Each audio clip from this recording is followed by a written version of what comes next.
അകത്താരും കുടുങ്ങിയിട്ടില്ല. അപ്പോൾ ഉടനെ ഷാലിമാർക്ക് 10-30 ladies staff അടക്കം 10-30 പേര് ജോലി ചെയ്യുന്നുണ്ട്. അവരൊക്കെ ഇറങ്ങി ഓടി. പിന്നെ വേറെ ഇതിനൊരു മൈനസ് പോയിന്റ് ഉണ്ട്. കാരണം ഈ കോംപ്ലക്സിൽ കിടക്കുന്ന മിക്കവാറും റെസ്റ്റോറൻറ്റ്, ഹോട്ടലുകൾ, അതിൻ്റെയൊക്കെ കിച്ചൺ ഈ 3ാം നിലയിലുള്ള റൂമുകളിലാണ്. അതിൽ 4-5 ബംഗാളിൽ പണിയെടുക്കുന്നുണ്ട്. ഓരോ കിച്ചണിലുണ്ട് 4-5 ഗ്യാസ് കുറ്റികളുണ്ട്. ഇത് എടുത്തോടാൻ പറ്റില്ല.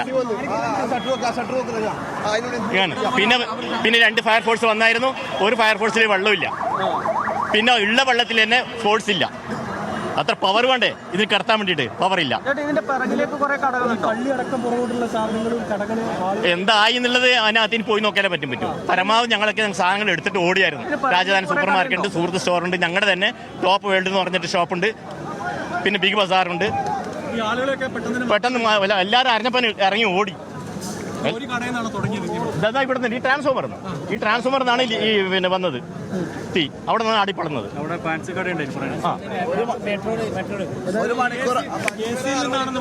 എ സിയിൽ നിന്നല്ല സംഭവം സ്പാർക്ക് ചെയ്ത് ഇവിടുന്നാണ്, ട്രാൻസ്ഫോമർ എന്നാണ്, എ സിയിൽ നിന്നല്ല. ഞാൻ ശരിക്കും കണ്ടതാണ്. ഞാനാണ് ആ തുണി പിടിച്ച് താഴെ ഇട്ടത്. ഞാനും ആ കടക്കാരനും. പിന്നെ അതിന് മുകളിൽ സീലിംഗാണ് പിടിച്ചത്. പിന്നെ അങ്ങനെ എനിക്ക് വീഡിയോ എടുക്കാൻ പറ്റില്ല. കാരണം എൻ്റെ ഫോണ് ഷോപ്പിൽ വെച്ച് വിട്ടുപോയി.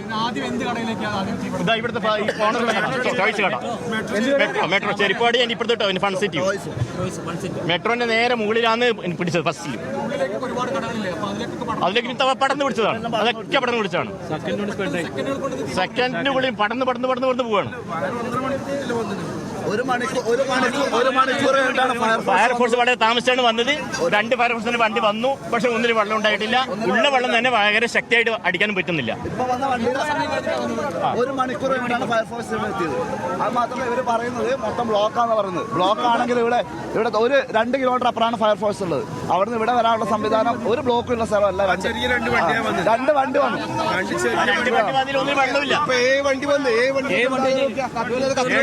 ഇപ്പോ 3 മണിക്കൂറായിട്ട് ഇപ്പം കത്തൽ നിന്നിട്ടില്ല.